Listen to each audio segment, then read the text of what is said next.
Hello guys, welcome to another tutorial of PostgreSQL. In this tutorial I will tell you how to insert values in the tables that we created last time. Last time we created two values that were two tables, that was company and department table. So today I will tell you how to insert values into those tables. So first of all we will just connect to our database with the password that we used. You could just store password from now so that we don't need to enter it again and again. And you could just click on databases, and this is the test database that we created. And if you open the test and see the schemas, we see that we have two tables, that is the company and the department table that we created last time. So we will just open this and we see the company has 5 columns, that is ID, name, age, address and salary. So today we will insert these values into the company into the company table, and we can see the department table now, and we see it has 3 columns, that is ID, department and employee ID. So we will insert the values. So first of all I will be using the SQL editor for this. Now you could also use this can be achieved from the SQL shell as well. You could just connect by \c, like you connect it to the table, and then you could insert the data with the same query that I will run now. So basically there are two methods to insert the data in the table. So first of all is that if you want to insert the data in order wise, like we have a specific order for our data, so we will use this query. So this will be insert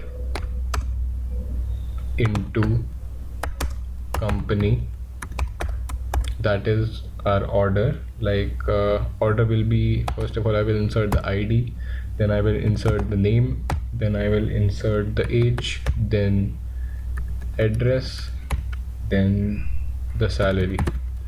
Now these are the variables that you declared while creating the table, if you could recall, and you have to mention the same names here. Now I will put the values, that is ID is 7, name could be Rahul, and every string character or any character data would be in single quotes. You have to take care of this every time. And age and like integer values and the real values, they don't need to have these things. So age would be 20, address could be Kolkata, and salary is 50,000. So you could just run this query by this green execute query button, and you see that I have an output, that is query returned successfully, 1 row affected. Now if you really want to check that you have entered it successfully or not, so I will tell you a method that will allow you to check whether you have successfully done it or not, but we will discuss about this in the later tutorials. So you could just check with this method, that is select star. Star here means everything, like each and everything of the table, it will be selected. We will discuss about this at a later stage. From company, and you run it and you see that I have this value inserted here.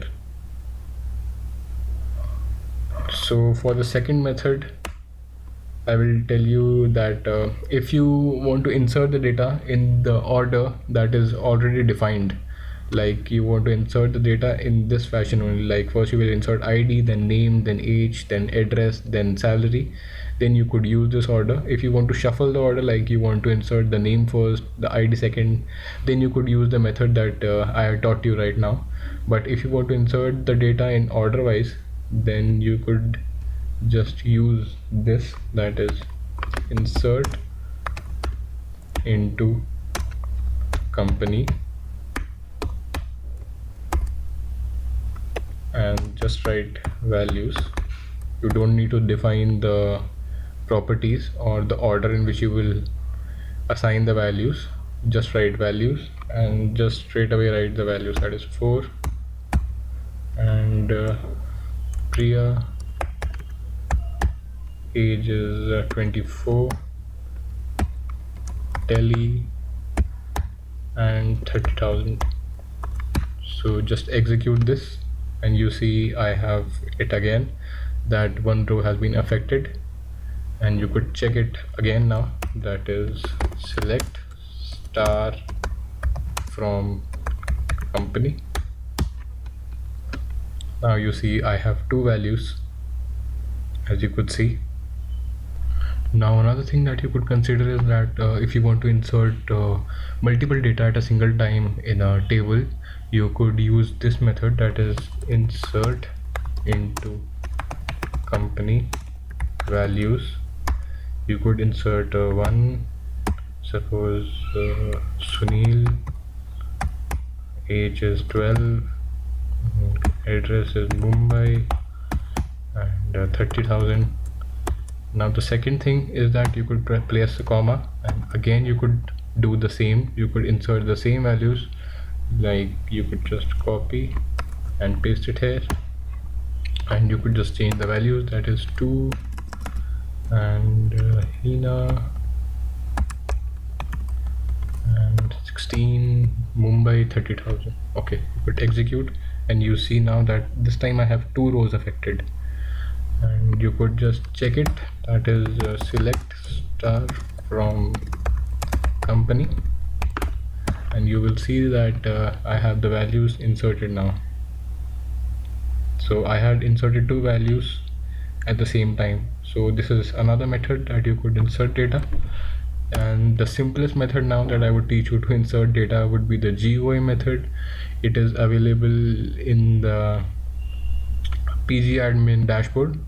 That is, you could just close this query, say no. You could just open the pgadmin 3 and you see that we have tables, that is company and department. Just select company and you see this board, that is view the data in the selected object. Click on this and you see that I have all the data represented in a graphical form. I could just enter by entering a number, that is 5, and this could be Rashi, suppose age would be 34, here it would be Bangalore, and age, this would be 4,000. Now see, I have this data entered straight away. So thank you for watching this tutorial. Subscribe for more and stay tuned.